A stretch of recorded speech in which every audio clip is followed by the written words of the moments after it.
అజ్ఞానతిమిరాంధస్య జ్ఞానాంజనశలాకయా చక్షురున్మీలితం ఏన తస్మై శ్రీగురవే నమః.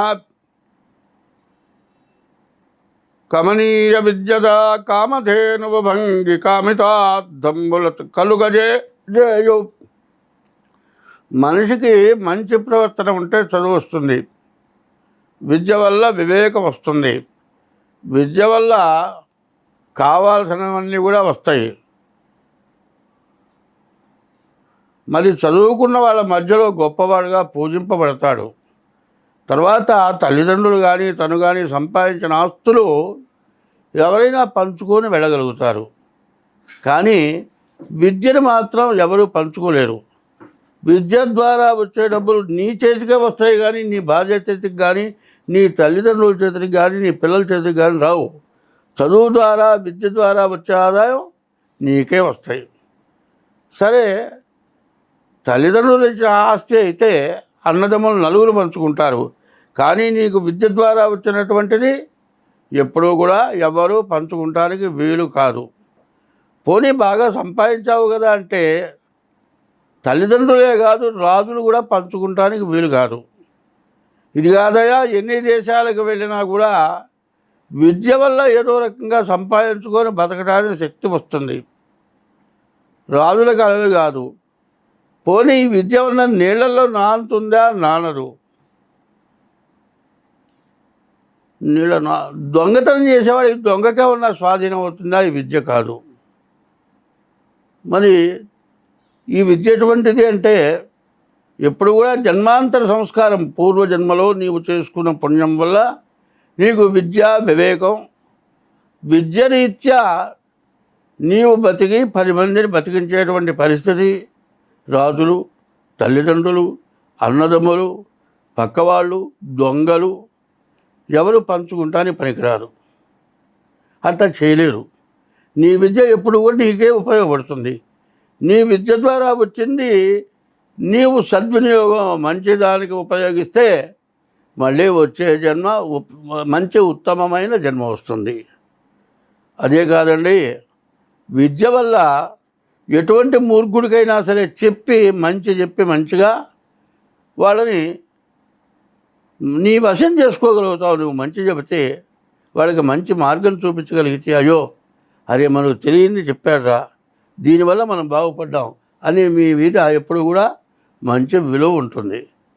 ఎన్ని దేశాలకు వెళ్ళినా ఈ విద్య వల్ల సహాయమై తల్లిదండ్రులు ఇంటికి వెళ్తే తల్లి ఎట్లా అన్నం పెడుతుందో ఆ విధంగా విద్య అన్నం పెడుతుంది.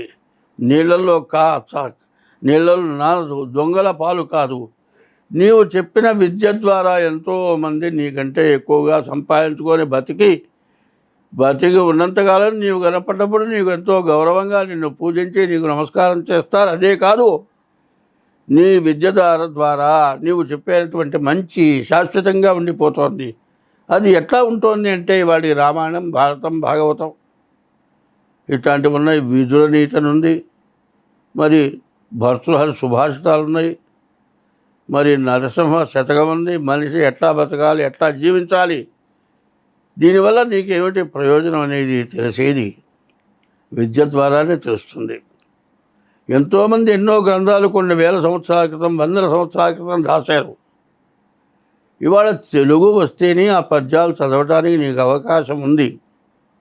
కొన్ని పద్యాలు నేను చెబుతుంటాయా, ఆ పద్యాలు మళ్ళీ చెప్పండి, మేము వింటాం అని అడుగుతున్నారు. ఏమిటయా అంటే, ఒకప్పుడు హిట్లర్ యుద్ధం చేశాడు. ప్రపంచం మొత్తం తందే అనుకున్నాడు. ఎంతో జనాభా చచ్చిపోయినారు. చివరికి ఆయనకి విరక్తి కలిగింది. దీనివల్ల నాకు వచ్చింది ఏమిటి అని ఆలోచించాడు. చివరికి దీనివల్ల వచ్చింది ఏమీ లేదు, కొన్ని లక్షల జనాలని చంపాను, మహాపాపం చేశాను అనేటువంటి ఉద్దేశం హిట్లర్కి కలిగింది. వెళ్ళేటప్పుడు ఆ శవాన్ని తీసుకుని వెళ్తుంటే 2 చేతులు కూడా బయట పెట్టాడు. ఏమిటో అట్లా 2 చేతులు బయట పెట్టారు అంటే, ఇంత చేశాను, నేనేం తీసుకెళ్తాను ఏమీ లేదు, ఒట్టి చేతులతో వెళ్తున్నాను అని చెప్పాడు. దానికోసం హిట్లర్ ఆ విధంగా బయట చేతులు పెట్టాడు. ఎందుకంటే ఎంతోమంది స్వార్థంతో, అమాయకంతో దేశం మొత్తం నాదే, ప్రపంచం మొత్తం నాదే, ఇక నన్ను మించిన వాడు లేడు, ఇదంతా నేను నా పిల్లలు నా కుటుంబం తినాలి అనుకొని యుద్ధంలో తన భార్య, తన పిల్లలు, తన రాజ్యం, తన ఐశ్వర్యం సర్వస్వం కోల్పోయి తన భార్యని శత్రురాజులకి ఒప్పచెప్పి వాళ్ళ చేత చంపబడి నరకం అనుభవించారు. అది విద్య కలిగినటువంటి వాళ్ళు అట్లాంటి పనులు చేయరు కదా. ఈ విద్య మీకు ఎంతో ఉపయోగపడుతుంది కదా. ఈ విద్య కనుకుంటే నీకు ఏ గ్రహాలు నిన్ను బాధించవు, ఏ గ్రహాల వల్ల సమస్య రాదు. ఎవడైనా దుర్మార్గుడికైనా మంచిగా చెప్పి వాళ్ళని మార్చగలిగిన శక్తి సామర్థ్యాలు నీకు వస్తాయి. స్వస్తి. 2025 సంవత్సరం మే నెల 7వ రాశి తులారాశి ఫలితాలు చెప్పుకుందాం. ఈ తులారాశికి శని, బుధుడు, కుజుడు, కేతువు, మరి 4 గ్రహాలు పూర్తిగా బాగున్నాయి.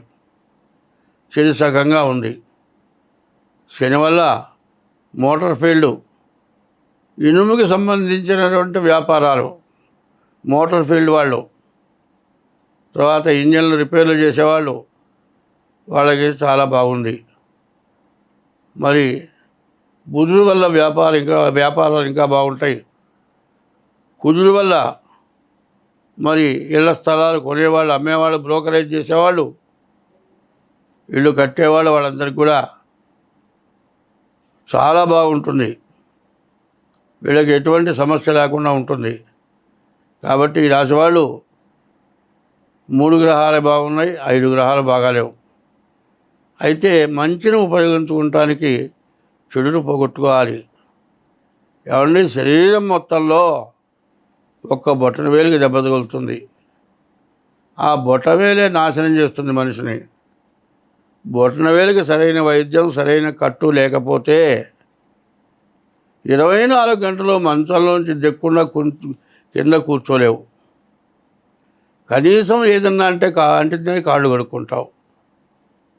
ఏమి అంటకపోయినా కూడా కాళ్ళు కడుక్కున్నప్పుడు ఏ మట్టో వచ్చి తగులుతుంది.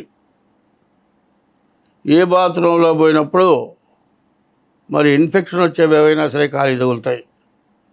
దానివల్ల ఇన్ఫెక్షన్ వస్తుంది, మరి క్యాన్సర్ వస్తుంది, వేలు తీసేయాల్సి వస్తుంది, కాలు తీసేయాల్సి వస్తుంది. ఇట్లాంటి సమస్యలన్నీ కూడా వస్తూ ఉంటాయి. అదే ఈ 6 గ్రహాలు బాగుండకపోతే ఇట్లాంటి సమస్యలు రావడానికి బాగా అవకాశం ఉన్నది. కాబట్టి ఈ రాశి వాళ్ళు ముందు డేట్ ఆఫ్ బర్త్ ద్వారా చూపించుకోండి. మీరు ఇల్లు, పొలము, ఆస్తో, రావాల్సిన ఆస్తో, కబ్జాలో ఉన్న ఆస్తో, మరి మీరు సంపాదించుకుంటానికి మంచి ఉన్నత పదవు వచ్చి మీరు బాగుపడాలి అంటే ఈ 6 గ్రహాలు గోచారరీత్యా బాగాలేవు. జన్మల గ్రహరీత్యా ఎట్లా ఉన్నాయో చూపించుకొని మీ జాతకం చూపించుకుంటే మీకు అన్ని విధాలా కలిసి వస్తుంది. మీరు అన్ని విధాలా బాగుంటారు. వెంటనే ఇది వినగానే, నేను చెప్పింది వినగానే మీ డేట్ ఆఫ్ బర్త్ ద్వారా కానీ, హస్త సాముద్రిక ద్వారా కానీ మీ జాతకం చూపించుకోండి. మీకు తొందరలో మంచి మేలు జరుగుతుంది. స్వస్తి.